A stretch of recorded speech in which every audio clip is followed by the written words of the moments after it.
तो अब मैं लोगों को बता दूं कि एक बार बगैर टिकट पकड़े गए थे आप रेलवे में। हाँ, ये तो बताना चाहिए।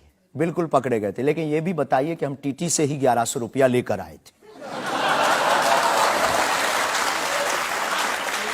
उसी टीटी से लेकर आए थे, जिस वाईफाई की आपने चर्चा की, उसी वाईफाई की दम पर उसके बाप का नाम बताकर लेकर आए थे। इसी तरह की बातें कह के ऐसे दिखाते हैं जैसे चमत्कार कर दिया, जैसे मेरे ऊपर हनुमान जी की बहुत कृपा हो गई, मैं भविष्यवक्ता हूं, और फिर जो भोले भाले लोग हैं वो प्रभावित हो जाते हैं। हमने कभी एक नहीं दावा किया कि हम चमत्कारी हैं। आज भी आपकी अदालत में हम कहते हैं कि हम कोई चमत्कारी नहीं है, हम कोई ईश्वर नहीं है, हम कोई महात्मा नहीं है, हम एक आम इंसान हैं। लेकिन हमारी अपने इष्ट के प्रति आस्था, ऋषि परंपरा के प्रति आस्था है, जो महर्षि वाल्मीकि से पत्र दरबार की महिमा चली है, उस महिमा का हम अनुकरण करते हैं और उस आस्था में उलझनों में का रास्ता मिल जाता है तो उसे आप चाहे चमत्कार मानिए अथवा फिर आप अपनी बुद्धि से जो जिसने जो जाना वो हमें माना। देखिए शास्त्री जी, बहुत सारे ऐसे लोग हैं, गरीब हैं, परेशान हैं, बीमारियों से थके हारे हैं, डॉक्टर से आशा छूट जाती है, हॉस्पिटल से आशा छूट जाती है, वो आपके पास आते हैं, वो सोचते हैं यहाँ इलाज मिलेगा। किसी का बच्चा बोल नहीं सकता, किसी का बच्चा चल नहीं सकता, वो लोग बड़ी आस्था विश्वास लेके, जो मैंने जानकारी हासिल की, वो आते हैं, सोचते हैं कि यहाँ से शायद उन्हें कोई रास्ता दिख जाएगा, और उन्हें मिल जाता है।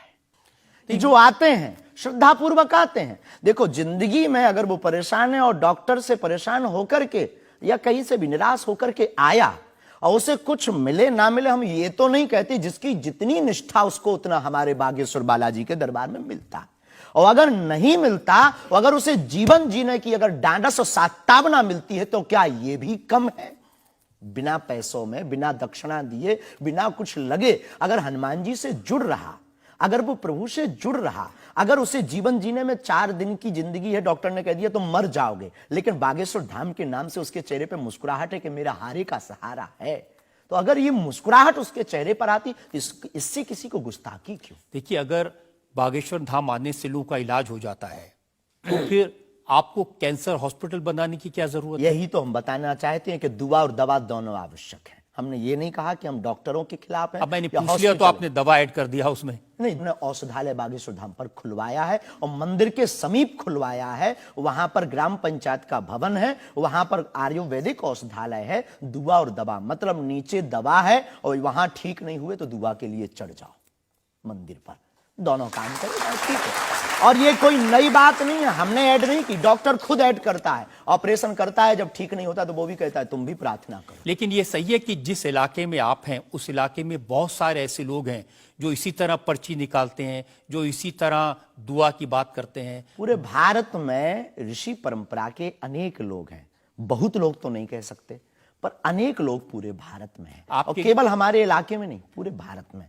हमारे इलाके में बागेश्वर बालाजी की महिमा और दादा गुरुजी के पास दरबार से, कृपा से बहुत से महापुरुष और भी। मैं बताता हूं, एक लवलेश नाम के गुरुजी हैं, 20 साल की उम्र है, और वो भी इसी तरह से पर्ची निकालते हैं। वो भी इसी तरह से। हम कभी ऐसे मिले नहीं, इस भाव से हमारा कभी मिलना नहीं हुआ, और इस विषय पर उनका निज मत हो हम कह नहीं सकते, ईश्वर जाने। नहीं, मत तो पता नहीं, उनके ऊपर रेप का इल्जाम है और वो जेल में है, कह नहीं सकते।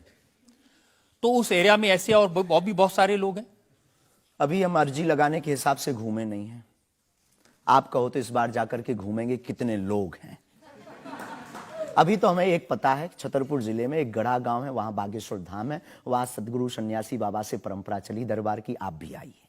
ये बात सही है कि देश में बहुत सारे ऐसे लोग हैं जो कहते हैं हमारे पास सिद्धि है। एक जयपुर में है, उन्होंने बताया कि मैंने कर्ण पिशाच को साधा हुआ है, और वो भी किसी की भी डेट ऑफ बर्थ बता देते हैं, किसी के परिवार वालों का नाम बता देते हैं। हमारे पास ऐसी कोई सिद्धि नहीं, ना हमने ऐसी कोई साधना कर रखी है। हमारे पास सिर्फ अपने इष्ट पर, हनुमान जी पर भरोसा है, जो अष्ट सिद्ध नवनिधि के दाता हैं। ना हम कोई डेट बताते हैं, ना हम कोई नाम बताते हैं, और अगर उनकी कृपा से पता चल जाए तो कोई बुरी बात नहीं।